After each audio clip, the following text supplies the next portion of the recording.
지금까지 제가 얼마나 많은 사람들을 처리했는지 아세요? 20명이 넘어요. 그분들 모두 하나님 곁으로 잘 갔어요. 믿음이라는 건 진실보다 비싼 장사야. 사람들은 믿고 싶어 하거든. 그게 거짓말이라도 말이야. 정미숙은 새벽 5시가 되면 어김없이 눈을 떴습니다. 이혼한 지 10년이 넘었지만 여전히 혼자서는 잠들기가 어려웠어요. 좁은 원룸에서 딸 지우와 함께 살아온 세월, 벽지는 곳곳이 해져 있었고 싱크대 수도꼭지는 늘 삐걱거렸지만 이곳이 모녀의 전부였습니다. 하나님, 오늘도 평안한 하루 되게 해주세요. 무릎을 꿇고 기도하는 미숙의 목소리는 간절했어요. 남편에게 바람맞고 홀로 딸을 키우며 살아온 지난 날들, 식당에서 설거지하고 청소 일을 하며 번 돈으로 겨우겨우 버텨온 그 모든 아픔을 하나님께 맡기며 하루하루를 견뎌냈죠. 거울 앞에 선 미숙의 얼굴은 55이라는 나이보다 훨씬 늙어 보였습니다. 고생의 흔적이 깊게 패인 주름들, 새치가 드러난 머리카락. 이런 나를 누가 좋아하겠어. 혼잣말을 하며 쓸쓸하게 웃었어요. 오전 8시 미숙은 한빛교회로 향했습니다. 전국에서도 손꼽히는 대형교회였고 미숙은 그곳에서 새벽 청소 봉사를 맡고 있었어요. 수천 명이 앉을 수 있는 거대한 본당을 혼자서 청소하는 일은 결코 쉽지 않았지만 하나님의 집을 돌보는 일이라 생각하니 마음이 뿌듯했습니다. 미숙 권사님, 오늘도 일찍 오셨네요. 교회 입구에서 하도진 목사가 따뜻한 미소로 인사를 건넸습니다. 70을 훌쩍 넘긴 나이였지만 여전히 단정하고 위엄 있는 모습이었죠. 깔끔하게 정돈된 회색 머리, 품격 있는 정장 차림. 전국적으로 유명한 목사였고 텔레비전에도 자주 출연했으며 수많은 신도들이 그의 설교를 듣기 위해 멀리서도 찾아왔어요. 목사님께서 더 일찍 나오시잖아요. 미숙은 공손하게 고개를 숙였습니다. 하 목사는 항상 신도들에게 겸손했고 특히 미숙 같은 홀어머니들을 각별히 챙겨주곤 했어요.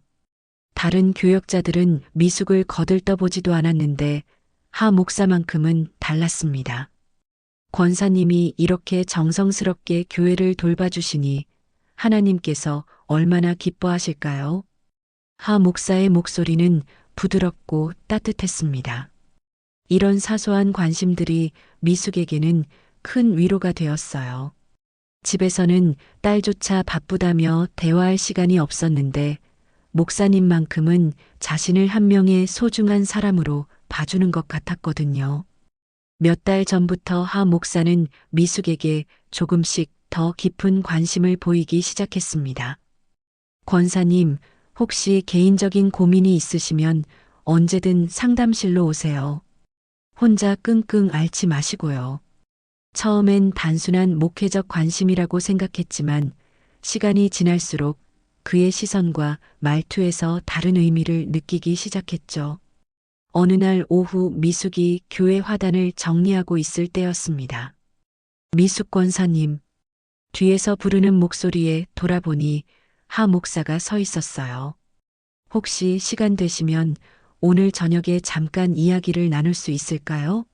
상담실에서 말이에요. 권사님께 꼭 드리고 싶은 말씀이 있어서요. 미숙의 마음은 두근거렸습니다.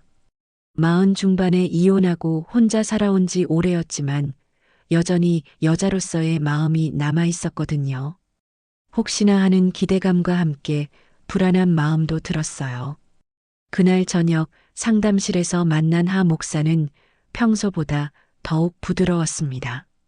따뜻한 조명 아래 놓인 소파에 앉으니 마음이 한결 편해졌어요. 미숙 권사님, 그동안 정말 고생 많으셨어요.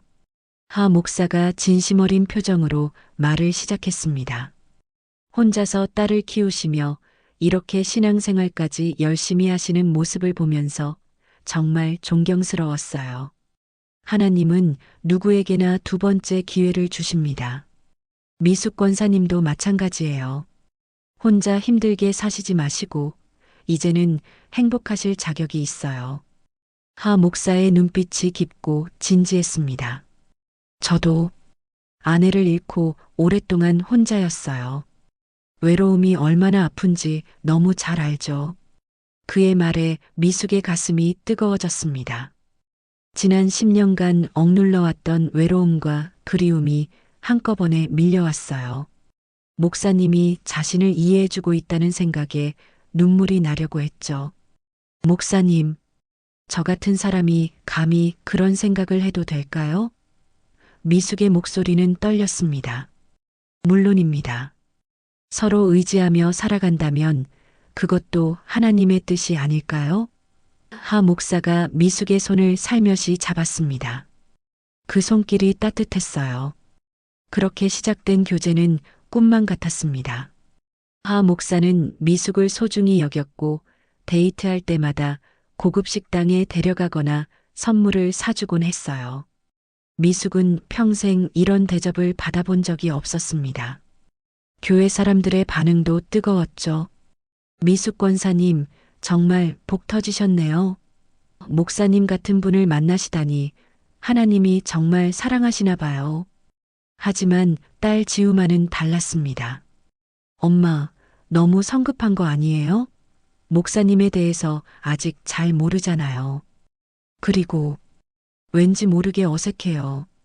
지우는 걱정스러운 표정을 감추지 못했어요. 지우야, 목사님은 하나님을 섬기는 분이야. 그리고 전국적으로 유명한 분이시기도 하고, 엄마가 이런 분을 만날 수 있다는 게 기적 같아. 미숙은 딸을 안심시키려 했지만 지우의 불안한 눈빛은 쉽게 가시지 않았습니다. 프로포즈는 교회 옥상 정원에서 이루어졌습니다. 해질 무렵 도시의 불빛들이 반짝이는 아름다운 순간이었어요. 미숙 씨, 저와 함께 인생의 후반전을 행복하게 살아가실 의향이 있으신가요? 하 목사의 진지한 표정에 미숙은 눈물을 흘리며 고개를 끄덕였습니다. 우리 결혼하면 제 집으로 이사 오세요. 강남에 있는 큰 집이에요. 지우 양도 마음껏 공부할 수 있을 거고 이제 고생은 끝이에요. 하 목사의 미소는 따뜻해 보였지만 그 순간 미숙은 하 목사의 눈빛에서 뭔가 다른 것을 본 것 같았습니다. 마치 깊은 어둠 속에서 번뜩이는 차가운 빛 같은 것을. 하지만 그런 감정은 금세 행복한 기대감에 묻혀버렸죠. 결혼식 날 교회에서 올리는 소박한 예식이었지만 미숙에게는 인생의 새로운 시작을 알리는 소중한 순간이었어요. 하 목사의 손을 잡고 서 있는 미숙의 얼굴에는 오랜만에 진짜 미소가 피어났습니다.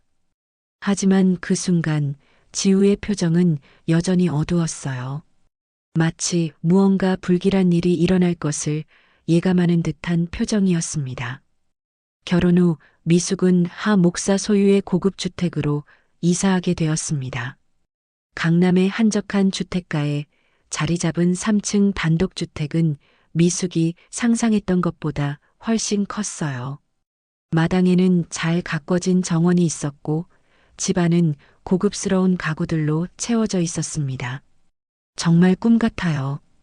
미숙은 넓은 거실을 둘러보며 감탄했어요. 하지만 새 집에는 묘한 규칙들이 있었습니다. 미숙 씨, 이 집에서 지켜야 할 몇 가지가 있어요. 하 목사가 진지한 표정으로 말했습니다. 먼저 2층 끝에 있는 서재에는 절대 들어오지 말아요. 제가 개인적으로 기도하고 묵상하는 공간이거든요. 네, 당연히 그래야죠. 미숙은 고개를 끄덕였습니다. 그리고 밤에는 모든 방문을 잠가야 해요. 이 방문도 저 방문도. 문이 열려 있으면 왠지 마음이 불안해서요. 오랜 습관이에요. 하 목사의 말에는 어딘지 모를 긴장감이 배어 있었어요. 첫날 밤 미숙은 낯선 집에서 좀처럼 잠들 수 없었습니다.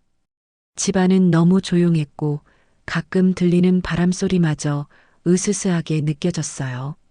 새벽 2시쯤 복도에서 발걸음 소리가 들렸습니다. 하 목사가 화장실에 가는 소리려니 했는데 그 발걸음은 2층으로 올라가더니 한참 동안 계속되었어요.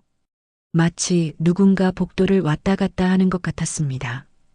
이튿날 아침 미숙은 하 목사에게 물어보려다가 그만두었어요. 혹시 잠꼬대나 몽유병 같은 게 있으실 수도 있으니까요. 새로 결혼한 부부가 이런 걸로 예민해지면 안 되지. 일주일이 지나면서 미숙은 점차 집안일에 익숙해졌습니다. 하 목사는 아침 일찍 교회에 나가고 저녁 늦게 들어오는 일이 많았어요. 혼자 있는 시간이 길어지자 미숙은 구석구석 청소를 하며 시간을 보냈습니다. 어느 날 오후 1층 거실을 청소하던 미숙은 마루 한쪽 구석에서 이상한 부분을 발견했어요. 다른 마루판들과 달리 그 부분만 살짝 들떠 있었습니다.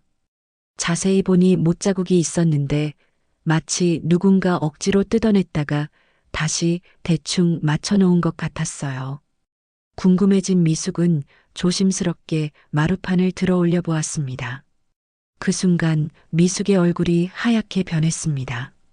마루 밑에는 낡은 성경책 한 권이 숨겨져 있었는데 표지에 검은 얼룩이 묻어 있었어요. 자세히 보니 그것은 피였습니다. 마른 피가 성경 표지에 선명하게 남아 있었죠. 그리고 그 옆에는 장집사라는 이름이 새겨진 낡은 목걸이가 있었어요. 이게 뭐지? 미숙은 떨리는 손으로 성경책을 집어들었습니다. 성경 안쪽 첫 페이지에는 장준호 집사라는 이름이 적혀 있었어요. 그리고 그 아래 작은 글씨로 이런 메모가 있었습니다. 하나님, 저를 구해주세요. 그 사람이 저를 죽이려 해요. 미숙의 심장이 빨리 뛰기 시작했습니다. 설마 그럴 리 없어. 혼잣말을 하며 성경책을 다시 마루 밑에 넣으려다가 미숙은 하 목사의 목소리를 들었어요. 미숙 씨, 뭐 하세요? 언제부터 들어왔는지 하 목사가 현관에서 미숙을 바라보고 있었습니다. 그의 표정은 평소와 달랐어요. 미소는 여전했지만 눈빛이 차갑게 변해 있었습니다. 아, 마루가 들떠 있어서 확인해 봤어요. 미숙은 당황하며 성경책을 재빨리 숨겼습니다. 그래요? 오래된 집이라 그런가 보네요. 하 목사가 천천히 다가왔습니다. 혹시 뭔가 발견하셨나요? 아니요, 아무것도 없었어요. 미숙은 애써 평정을 유지하려 했지만 목소리가 떨렸어요. 그날 밤 미숙은 찾아낸 성경책을 침실에 숨겨놓고 다시 자세히 살펴보았습니다. 성경 곳곳에는 장집사의 메모들이 적혀 있었어요. 목사님이 이상해요. 다른 교인들이 하나둘씩 사라지고 있어요. 저도 위험할 것 같아요. 마지막 페이지에는 이런 글이 있었습니다. 만약 이 성경을 누군가 발견한다면 제발 경찰에 신고해 주세요. 하도진 목사는 살인자입니다. 미숙의 온몸에 소름이 돋았습니다. 손이 덜덜 떨려서 성경책을 제대로 잡을 수도 없었어요. 이럴 리가 없어. 목사님이 그런 분일 리가. 하지만 마음 한구석에서는 의심이 싹트고 있었습니다. 불쑥 떠오르는 하 목사의 모습들이 있었어요. 항상 웃고 계시지만 눈만은 웃지 않던 그 순간들. 교회에서 다른 교인들과 이야기할 때 보이던 차가운 눈빛. 그리고 오늘 자신을 바라보던 그 시선. 새벽 3시 미숙은 또다시 복도에서 발걸음 소리를 들었습니다. 이번에는 더 오래, 더 천천히 걸어다니는 소리였어요. 호기심이 생긴 미숙은 조심스럽게 문을 살짝 열어보았습니다. 하 목사가 복도를 왔다 갔다 하고 있었어요. 손에는 뭔가를 들고 있었는데 어둠 속에서는 정확히 뭔지 알 수 없었습니다. 그런데 그의 걸음걸이가 이상했어요. 마치 무거운 짐을 끌고 가는 것 같았거든요. 미숙은 숨을 죽이며 계속 지켜보았습니다. 하 목사는 2층 끝에 있는 서재 앞에서 멈춰 섰어요. 문을 열고 들어가더니 한참 후에 빈손으로 나왔습니다. 그리고는 아무 일 없었다는 듯이 자신의 방으로 돌아갔어요. 서재에서 뭘 하신 걸까? 미숙의 머릿속에는 온갖 상상이 떠올랐습니다. 혹시 서재에 뭔가 숨겨놓은 게 있는 건 아닐까? 장집사의 성경에 적힌 그 무서운 글들이 사실인 건 아닐까? 다음 날 아침 하 목사는 평소와 다름없이 상냥했습니다. 어젯밤 잘 주무셨어요? 혹시 잠 못 이루신 것 같던데. 그의 말에 미숙은 가슴이 철렁했어요. 네, 잘 잤어요. 미숙은 애써 웃으며 대답했습니다. 그럼 다행이고요. 참, 오늘 저녁에는 늦을 것 같아요. 교회에서 중요한 회의가 있거든요. 하 목사가 커피를 마시며 말했습니다. 혼자 계시기 심심하시면 텔레비전이라도 보세요. 하 목사가 나간 후 미숙은 혼자 남겨진 집에서 불안감을 느꼈습니다. 넓고 고급스러운 집이었지만 왠지 감옥 같은 느낌이 들었어요. 그리고 2층 끝에 있는 그 서재가 계속 신경 쓰였습니다. 절대 들어오지 말라고 했던 하 목사의 말이 이제는 위협으로 들렸어요. 미숙은 성경책을 다시 꺼내어 읽어보았습니다. 장집사의 절망적인 메모들을 보며 미숙은 점점 더 큰 공포를 느끼기 시작했어요. 혹시 자신도 장집사와 같은 운명을 맞게 되는 건 아닐까? 이 아름다운 집이 사실은 무덤이 되는 건 아닐까? 저녁이 되어도 하 목사는 돌아오지 않았습니다. 미숙은 홀로 저녁을 먹으며 창밖을 바라보았어요. 어둠이 내리자 집안이 더욱 음산해 보였습니다. 그리고 그 순간 미숙은 결심했어요.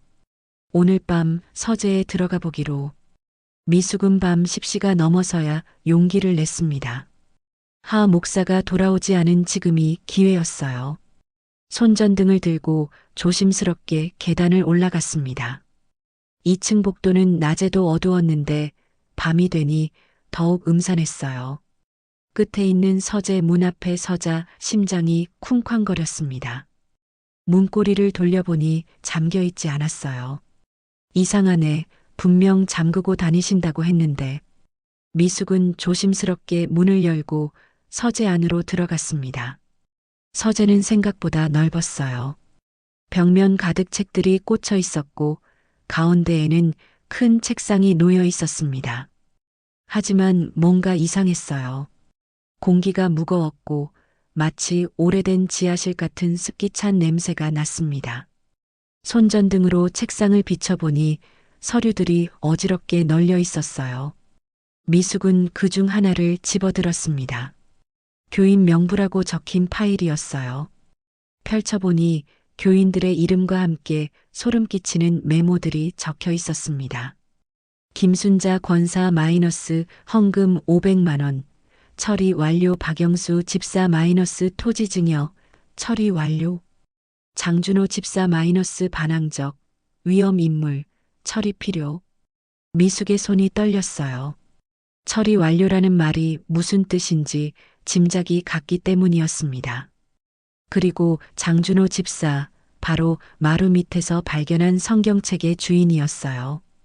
더 뒤져보니 또 다른 충격적인 것들이 나왔습니다.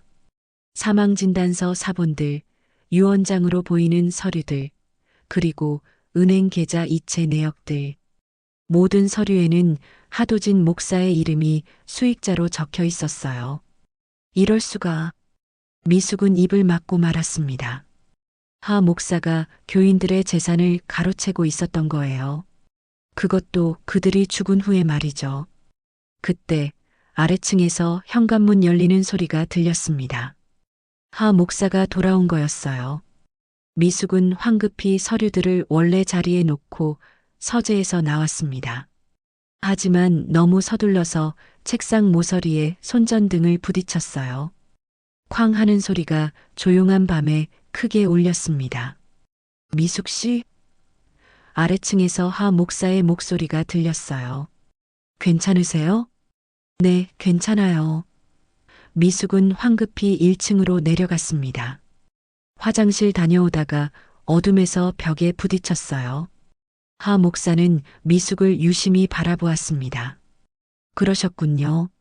조심하세요. 밤에는 위험해요. 그의 말에는 섬뜩한 이중적 의미가 담겨 있는 것 같았어요. 다음 날 아침 미숙은 용기를 내어 교회 할머니들에게 물어보기로 했습니다. 김 권사님, 혹시 장준호 집사님 기억하세요? 미숙은 조심스럽게 물었습니다. 김 권사의 얼굴이 어두워졌어요. 아, 그분. 참 안타까운 일이었어요. 갑자기 사라지셨거든요. 사라지셨다고요? 네, 몇 년 전에요. 어느 날 갑자기 교회에 안 나오시더니 연락도 안 되고, 나중에 들어보니 고향으로 내려가셨다고 하던데 그 뒤로는 소식이 없어요. 다른 할머니가 끼어들었어요. 그뿐만 아니에요. 박영수 집사님도 그렇고 최근에는 이순자 권사님도 다들 갑자기 교회를 안 나오게 되었어요. 혹시 목사님과 무슨 일이 있으셨나요? 할머니들은 서로 눈치를 보더니 입을 다물었어요. 그런데 그중 한 할머니가 미숙을 조용한 곳으로 데려갔습니다. 구권사였는데 미숙보다 훨씬 나이가 많은 분이었어요. 미숙 권사님, 저 혼자 생각해도 이상한 일들이 너무 많아요.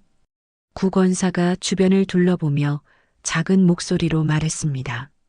사라진 분들 모두 목사님과 갈등이 있었던 분들이에요. 그리고 그분들이 사라진 후에는 꼭 그분들 명의로 큰 헌금이나 재산 기부가 들어와요. 미숙의 가슴이 두근거렸어요. 그럼 혹시 저도 확신은 없어요. 하지만 뭔가 이상해요. 그래서 저도 조심하고 있어요. 목사님께 반대 의견 같은 건 절대 말씀 안 드리고 있거든요. 구권사의 얼굴에는 두려움이 역력했습니다. 미숙은 온몸에 소름이 돋았습니다. 어젯밤 서재에서 본 것들이 사실이었던 거예요. 그날 오후 미숙은 인터넷으로 검색해 보았습니다. 한빛교회 교인 실종을 키워드로 찾아보니 놀라운 기사가 나왔어요. 한빛교회 신도 잇따라 실종. 경찰 수사 착수하지만 그 기사는 더 이상 이어지지 않았어요. 마치 누군가 압력을 넣어서 수사를 중단시킨 것 같았습니다. 교회 홈페이지 게시판에도 이상한 글들이 있었어요. 대부분 삭제되었지만 캐시로 남은 것들을 찾을 수 있었습니다. 우리 아버지가 갑자기 사라졌어요. 마지막에 하 목사님과 갈등이 있었는데 그분 사라지고 나서 갑자기 그분 명의로 교회에 큰 기부금이 들어왔다는 말이 있었는데 미숙은 점점 더 큰 공포를 느꼈습니다. 하 목사는 단순한 사기꾼이 아니었어요. 진짜로 사람들을 해치고 있었던 겁니다. 그때 딸 지우에게서 전화가 왔습니다. 엄마, 목소리가 이상해요. 무슨 일 있어요? 아니야, 아무것도. 그런데 지우야, 혹시 시간 될 때 엄마 보러 올 수 있어? 네, 물론이죠. 내일 저녁에 갈게요. 전화를 끊고 난 후 미숙은 계획을 세우기 시작했습니다. 지우에게 모든 걸 말하고 함께 경찰서에 가야 했어요. 그리고 하루라도 빨리 이 집을 떠나야 했습니다. 하지만 그 순간 미숙은 등 뒤에서 차가운 시선을 느꼈어요. 돌아보니 하 목사가 문간에 서서 자신을 바라보고 있었습니다. 그의 얼굴에는 더 이상 따뜻한 미소가 없었어요. 대신 차갑고 계산적인 눈빛만이 있었습니다. 미숙 씨, 요즘 뭔가 바쁘신 것 같네요. 하 목사의 목소리가 낮고 위협적으로 깔렸습니다. 혹시 저에 대해 알아보고 계신 건 아니죠? 미숙의 심장이 멈춘 것 같았습니다. 들켰어요.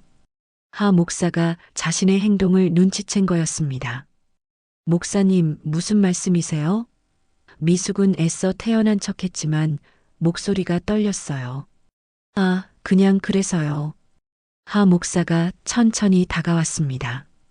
혹시 누군가 이상한 말을 하지는 않았나 해서요.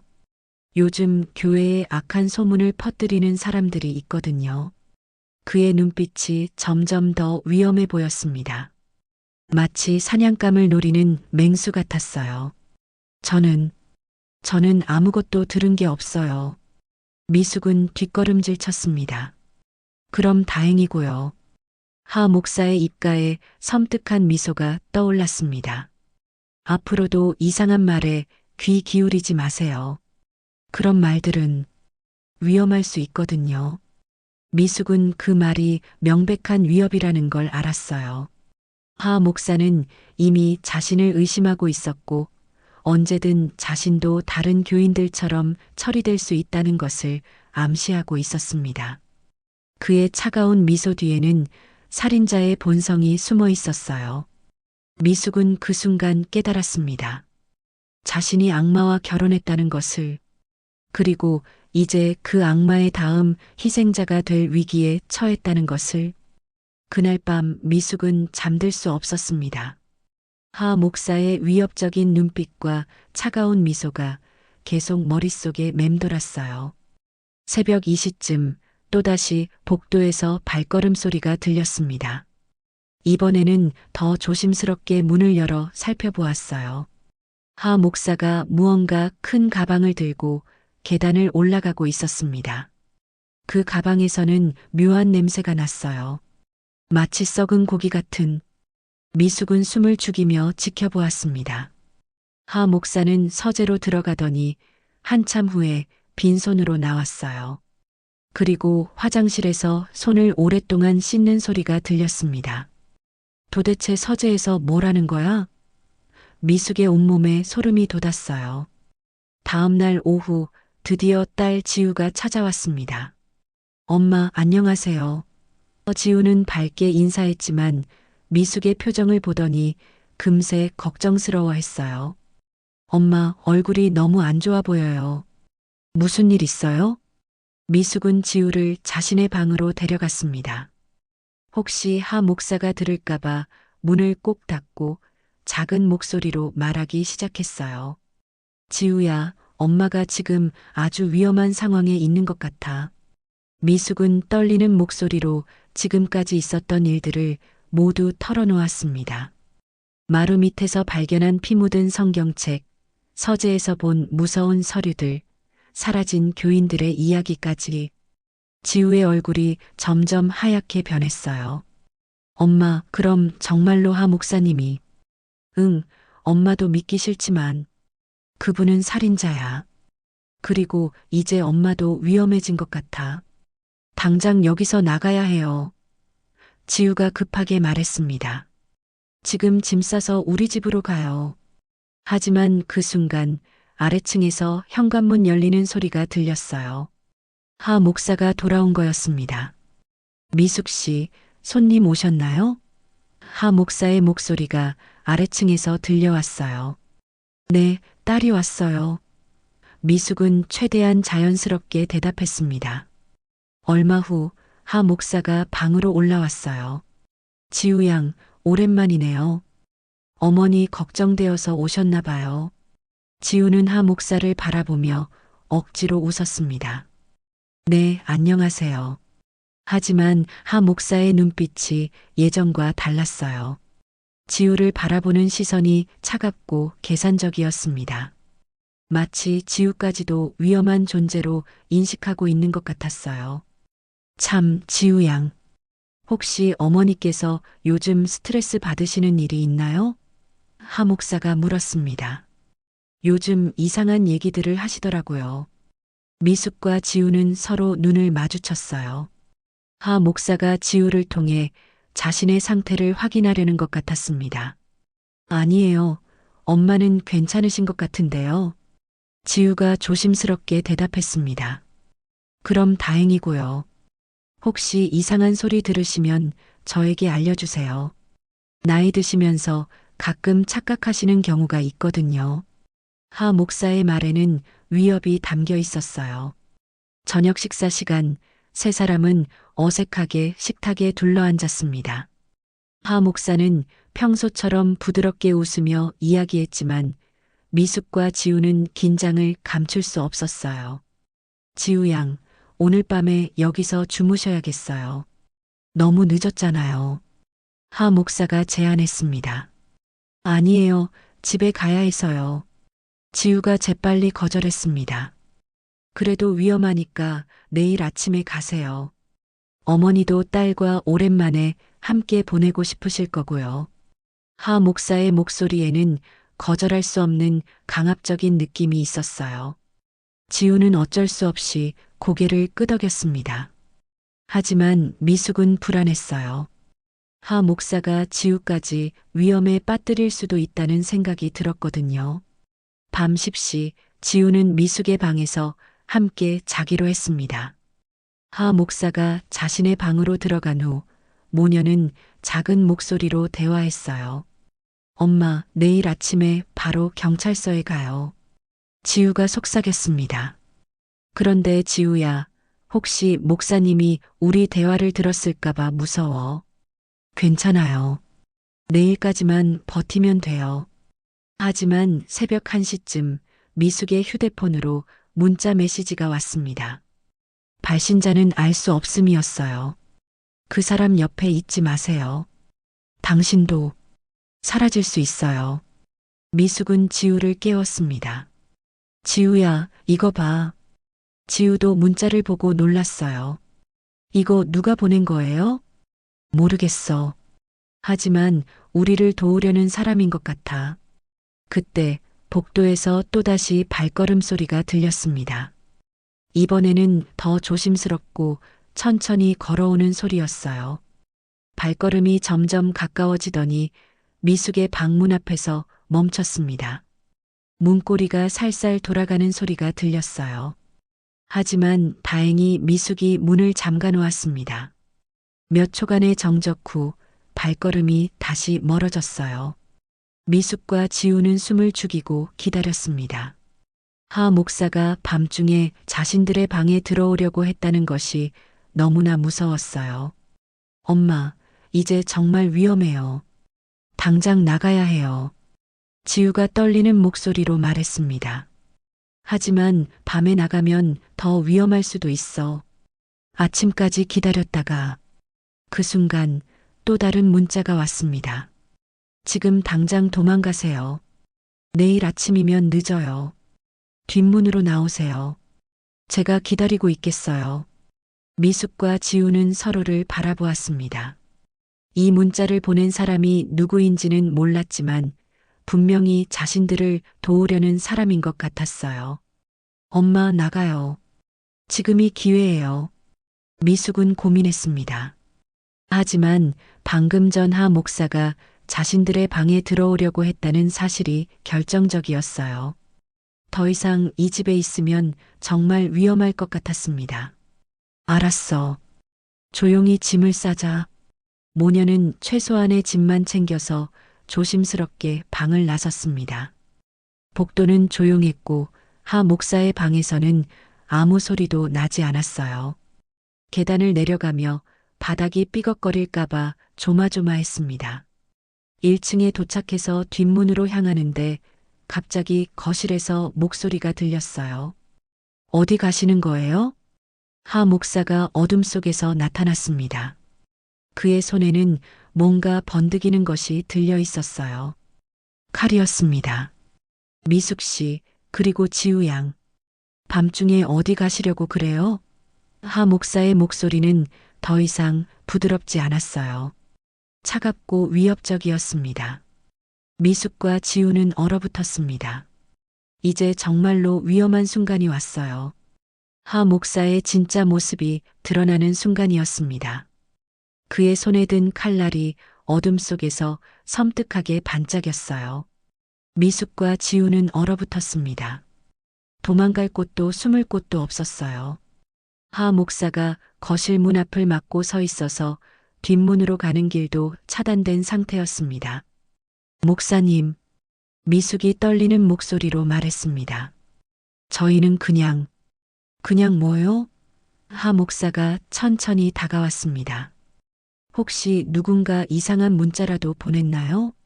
요즘 교회에 악한 사람들이 많아서 말이에요. 지우가 엄마 앞으로 나섰습니다. 하 목사님, 저희는 아무것도 모르는데요. 그냥 급한 일이 생겨서. 급한 일? 하 목사가 비웃었습니다. 새벽 2시예요? 거짓말은 죄가 되는 거 아시죠? 그 순간 뒷문에서 노크 소리가 들렸습니다. 톡톡톡 3번의 규칙적인 소리였어요. 하 목사의 얼굴이 순간 굳어졌습니다. 누구죠? 하 목사가 날카롭게 물었습니다. 택배요. 밖에서 낮은 남자 목소리가 들렸어요. 새벽에 무슨 택배가? 하 목사가 의심스러워하며 뒷문 쪽으로 발걸음을 옮겼습니다. 바로 그 순간이었어요. 미숙이 지우의 손을 잡고 현관문 쪽으로 뛰기 시작했습니다. 지우야, 뛰어. 어디 가요? 하 목사가 소리치며 뒤쫓아왔지만 모녀는 이미 현관문을 열고 밖으로 나가고 있었어요. 밤 공기가 차갑게 얼굴을 때렸습니다. 미숙과 지우는 숨이 차도록 뛰었어요. 뒤에서 하 목사가 미숙 씨, 돌아와요. 하고 소리치는 것이 들렸지만 절대 돌아볼 수 없었습니다. 큰 길까지 나온 모녀는 택시를 잡으려 했지만 새벽이라 차가 다니지 않았어요. 그때 한 대의 검은색 승용차가 서서히 다가왔습니다. 여기 타세요. 차에서 내린 남자가 말했습니다. 80대쯤 되어 보이는 할아버지였어요. 누구세요? 지우가 경계하며 물었습니다.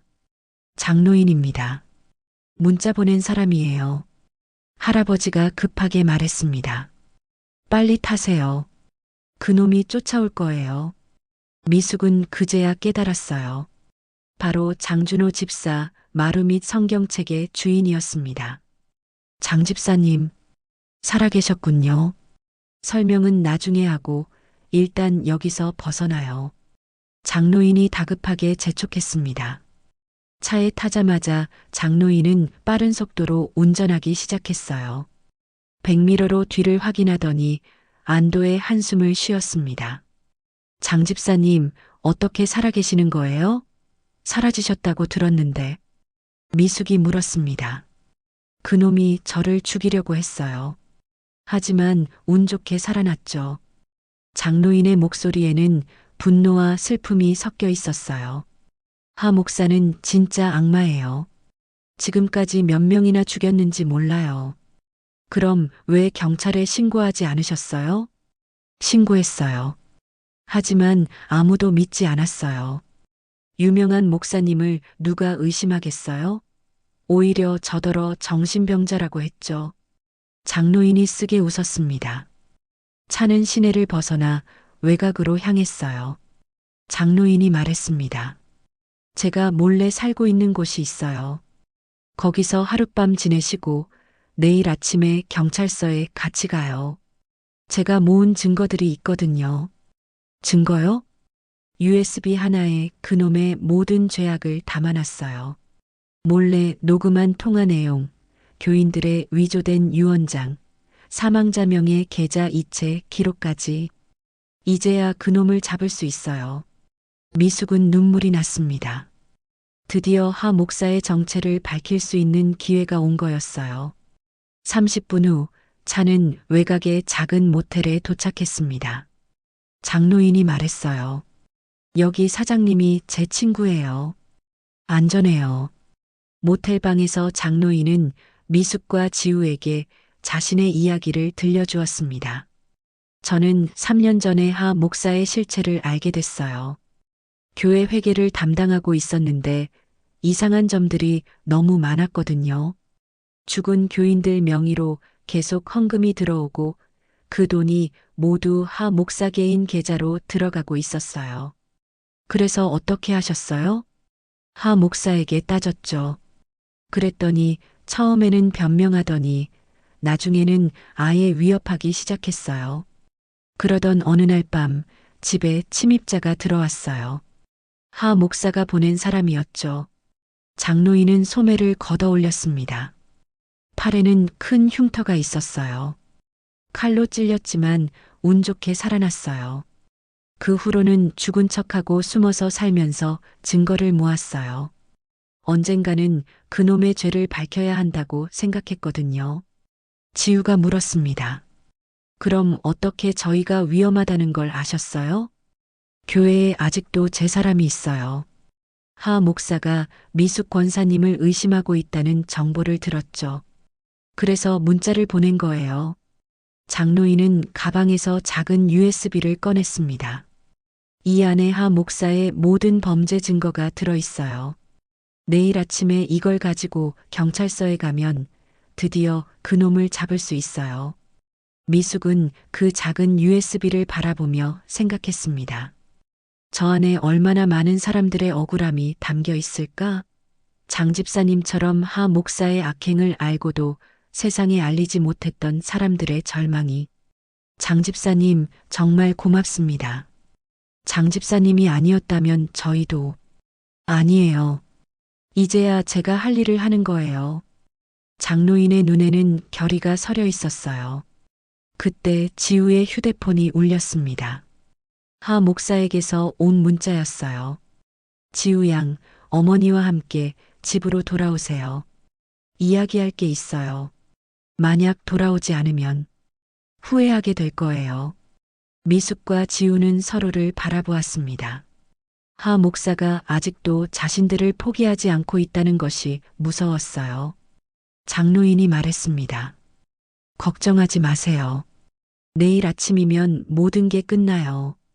그놈은 더 이상 누구도 해칠 수 없을 거예요. 하지만 그들은 아직 몰랐습니다. 하 목사가 단순히 포기할 사람이 아니라는 것을, 그리고 내일 아침까지 무슨 일이 일어날지도. 새벽 4시 모텔 주변이 갑자기 조용해졌습니다.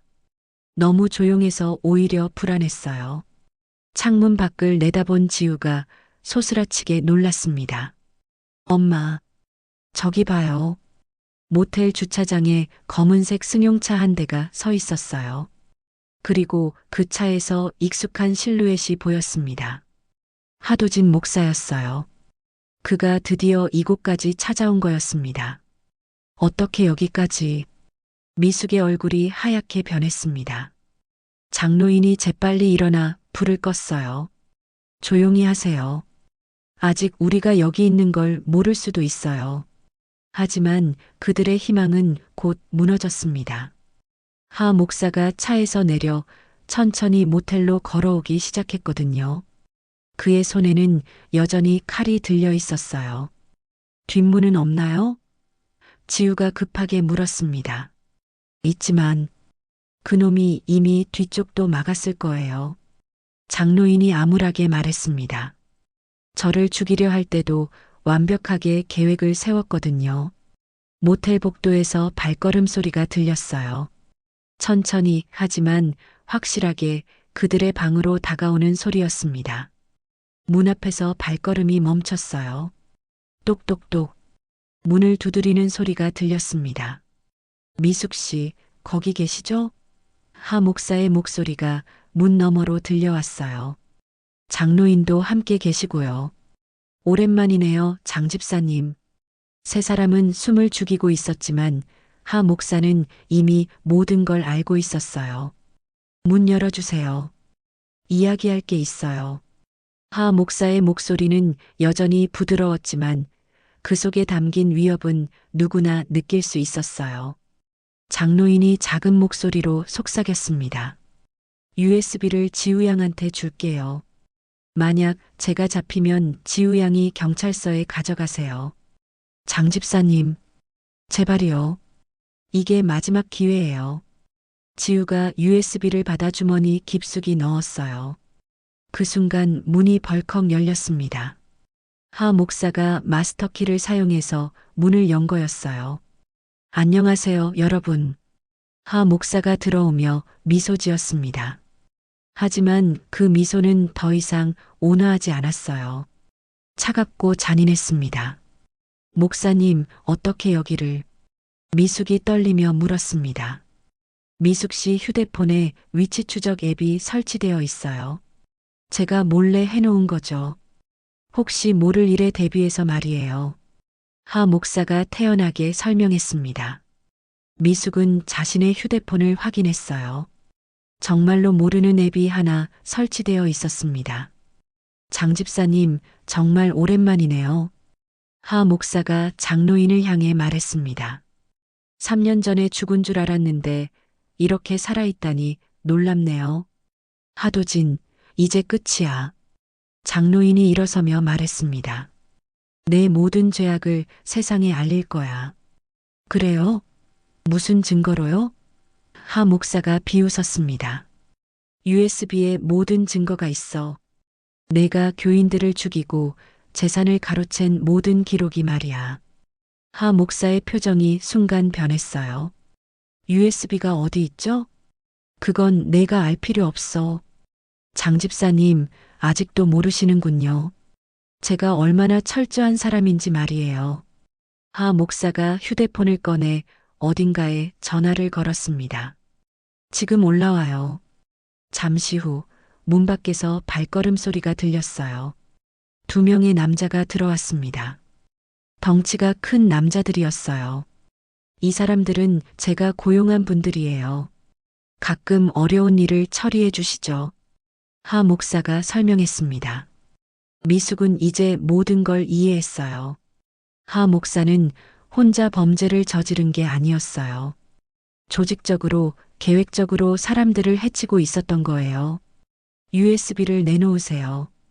그럼 고통 없이 보내드릴게요. 하 목사가 말했습니다. 절대 안 돼. 장로인이 소리쳤습니다. 그 순간 덩치 큰 남자 중 하나가 장로인에게 달려들었어요. 장로인은 저항했지만 나이와 체격 차이로 인해 금세 제압당했습니다. 장 집사님, 미숙이 소리쳤습니다. 걱정하지 마세요. 아직 죽이지는 않을 거예요. USB가 어디 있는지 알아내야 하니까요. 하 목사가 냉정하게 말했습니다. 다른 남자가 미숙과 지우에게 다가왔어요. 이 사람들도 묶어놔요. 지우가 재빨리 휴대폰을 꺼내 112에 전화를 걸려고 했지만 하 목사가 더 빨랐어요.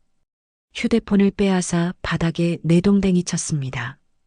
지금까지 제가 얼마나 많은 사람들을 처리했는지 아세요? 하 목사가 천천히 말했습니다. 장 집사님, 박 집사님, 김 권사님, 모두 20명이 넘어요. 그분들 모두 하나님 곁으로 잘 갔어요. 미숙의 온몸에 소름이 돋았어요. 20명이 넘는 사람들을 죽였다니. 왜 그런 짓을 하세요? 미숙이 떨리는 목소리로 물었습니다. 돈이죠. 뭐가 그리 궁금해요? 하 목사가 어깨를 으쓱했습니다. 목사 노릇만 해서는 이런 부자가 될 수 없거든요. 하지만 믿음 깊은 교인들은 유언장도 쉽게 써주고 재산도 기꺼이 교회에 맡겨요. 특히 혼자 사는 노인분들은 더욱 그렇죠. 당신은 정말 악마야. 지우가 소리쳤습니다. 악마? 하 목사가 웃었습니다. 저는 그냥 현실적인 사업가예요. 종교는 세상에서 가장 쉬운 장사거든요. 사람들이 믿고 싶어 하니까요. 장로인이 피를 흘리며 말했습니다. 하지만 이제 끝이야. USB 안에 있는 증거들로 내 모든 죄가 드러날 거야. 그래서 USB가 어디 있다고 했죠? 하 목사의 눈빛이 더욱 차가워졌습니다. 그때 멀리서 사이렌 소리가 들렸어요. 경찰차 소리였습니다. 점점 가까워지고 있었어요. 하 목사의 얼굴이 굳어졌습니다. 누가 신고했어요? 모텔 사장님이 신고하셨을 거예요. 장로인이 피를 흘리며 웃었습니다. 저한테 혹시 모를 일이 생기면 경찰에 신고하라고 미리 부탁해뒀거든요. 사이렌 소리가 더욱 가까워졌어요. 하 목사는 당황하기 시작했습니다. 완벽하다고 생각했던 계획에 변수가 생긴 거였어요. 빨리 USB 내놓으세요. 시간이 없어요. 하 목사가 다급하게 소리쳤습니다. 하지만 장로인은 끝까지 입을 다물고 있었어요. 그리고 지우는 주머니 속 USB를 꼭 감싸쥐고 있었습니다. 경찰 사이렌이 모텔 앞에서 멈췄어요. 이제 정말로 하 목사의 최후가 다가오고 있었습니다. 하 목사의 얼굴이 일그러졌습니다. 완벽하다고 생각했던 계획이 무너지기 시작한 거였어요. 빨리 뒷문으로. 하 목사가 부하들에게 소리쳤습니다. USB부터 찾아야 해. 덩치 큰 남자가 지우에게 달려들었어요. 이 여자애부터 수색해봐. 하지만 그 순간 복도에서 경찰이다. 손들어 하는 소리가 들렸습니다. 경찰들이 모텔 안으로 들어온 거였어요. 하 목사는 순간 당황했지만 곧 차가운 미소를 지었습니다. 걱정하지 마세요. 저에게는 좋은 변호사들이 있어요. 그리고 그가 칼을 미숙의 목에 댔어요. 인질도 있고요. 엄마, 지우가 비명을 질렀습니다. 조용히 해요. 한 명이라도 더 살리려면 말이에요. 하 목사가 위협했습니다. 문이 열리고 경찰관들이 들어왔어요. 총을 든 경찰관들이 하 목사를 겨누었습니다. 칼을 내려놓고 손을 들어요. 경찰관이 소리쳤습니다. 안 돼요. 이 사람들이 거짓말쟁이들이에요. 하 목사가 평정을 되찾으며 말했습니다. 저는 하도진 목사입니다. 이 사람들이 저를 협박하고 있었어요. 경찰관들이 잠시 망설였어요. 하 목사는 여전히 유명한 종교인이었고 겉으로 보기에는 신사적인 모습이었거든요. 이 할아버지가 먼저 저를 공격했어요. 그래서 정당방위로. 하 목사가 능숙하게 상황을 뒤바꾸려 했습니다. 하지만 장로인이 피를 흘리며 일어났어요. 거짓말. 하지 마. 이자가 살인자야. 장 집사님. 미숙이 소리쳤습니다. 장로인은 몸을 지탱하기도 힘들었지만 마지막 힘을 다해 말했습니다.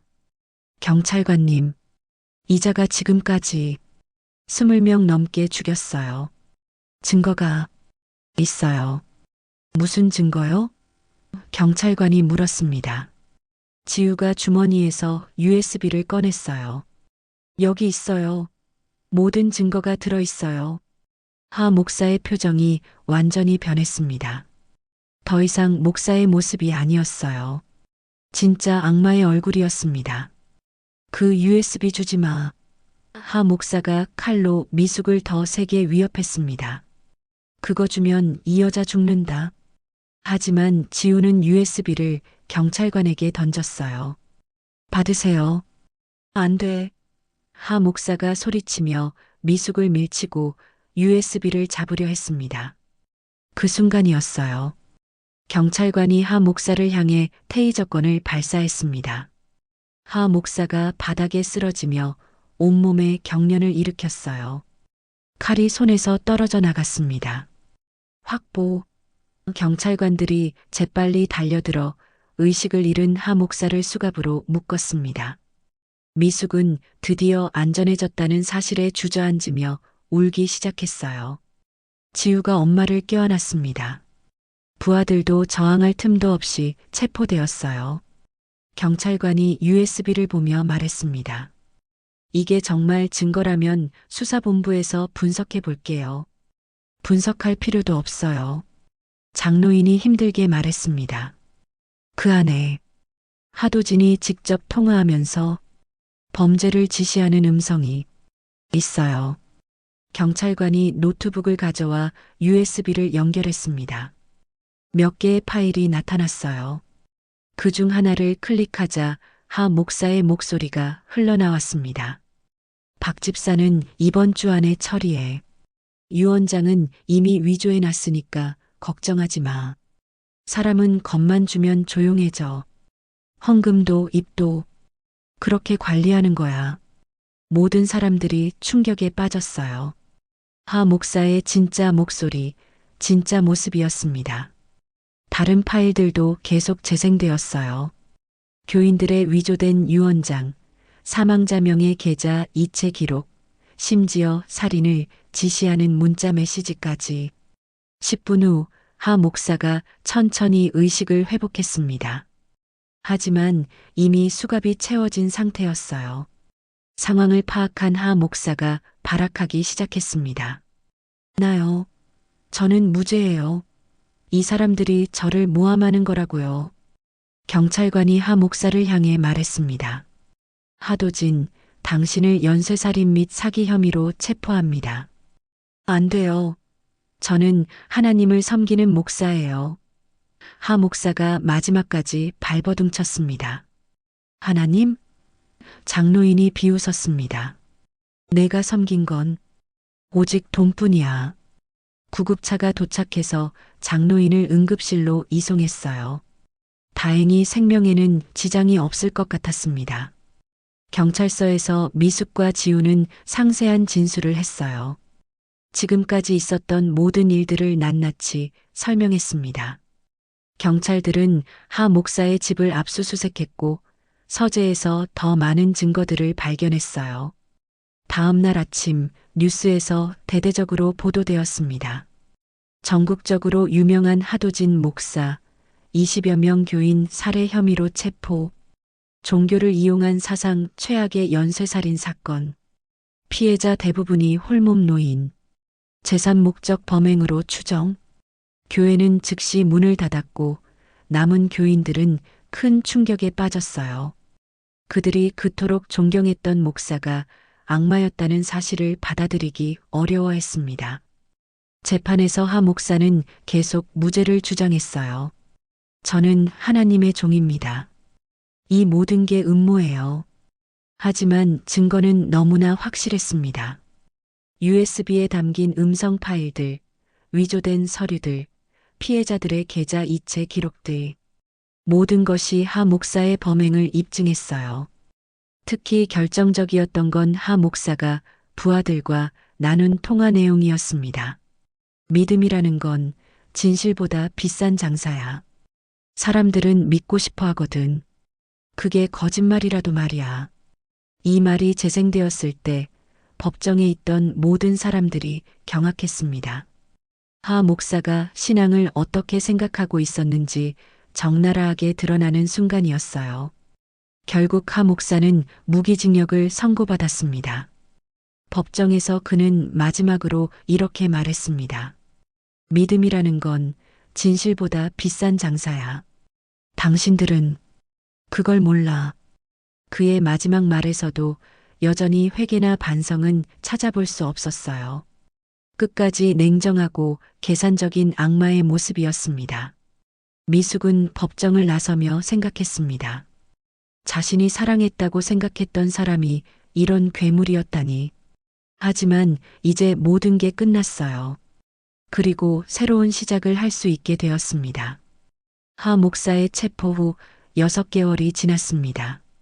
미숙은 딸과 함께 작은 아파트로 돌아와 조용한 삶을 시작했어요.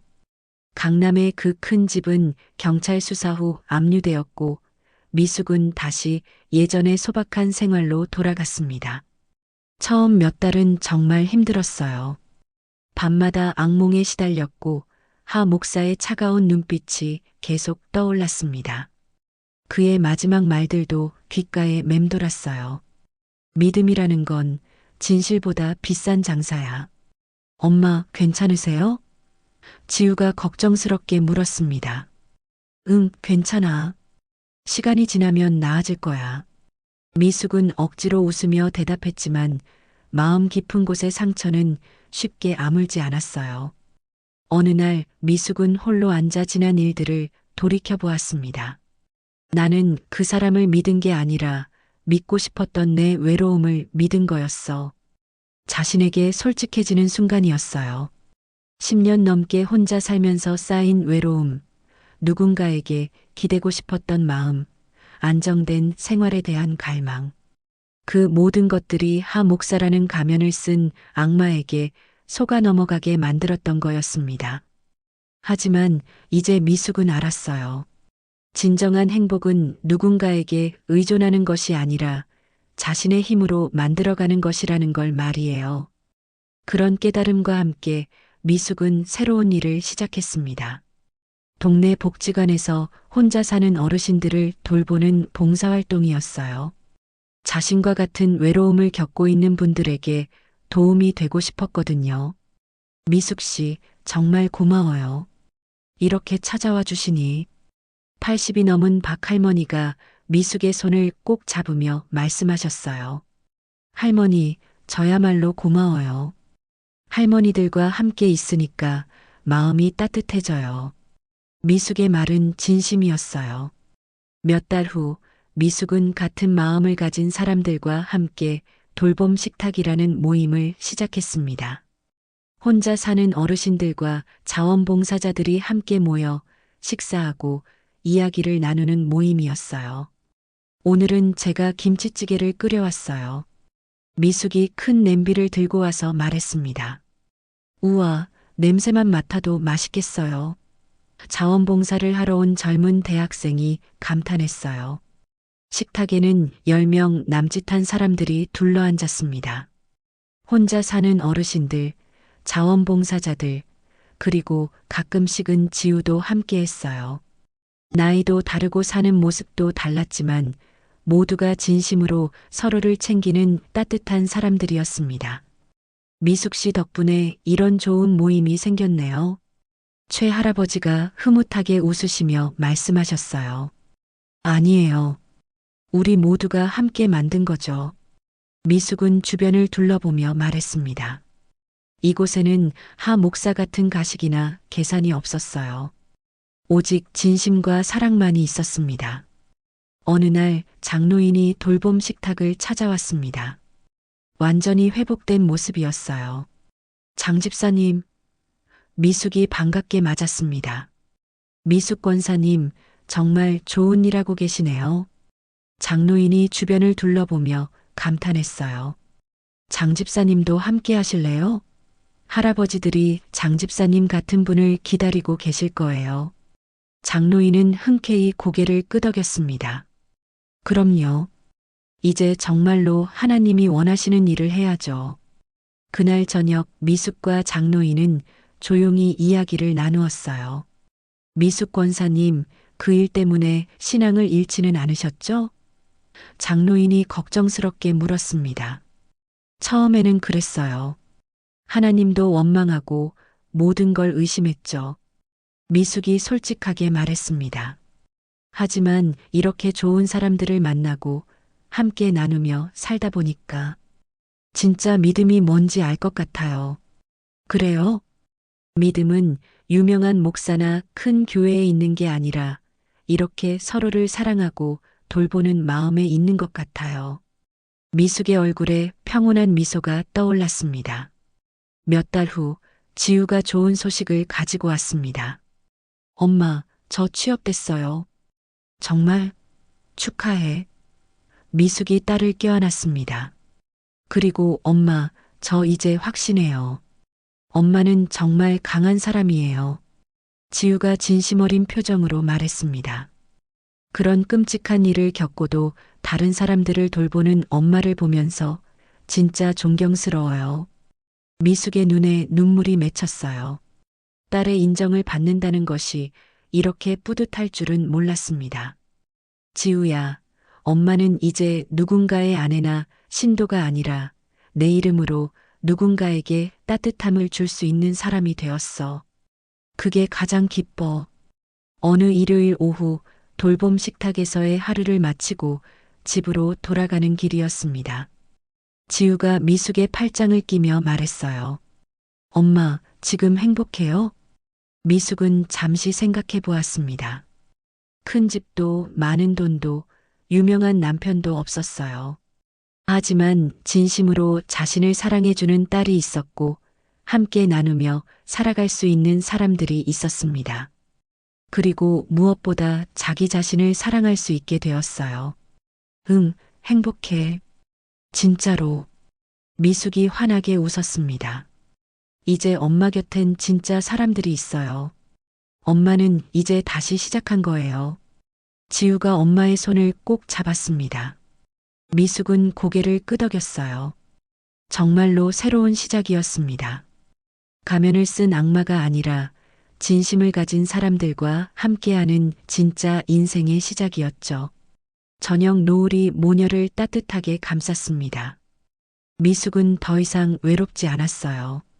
자신의 이름으로, 자신의 힘으로, 자신이 선택한 사람들과 함께 살아갈 수 있게 되었으니까요.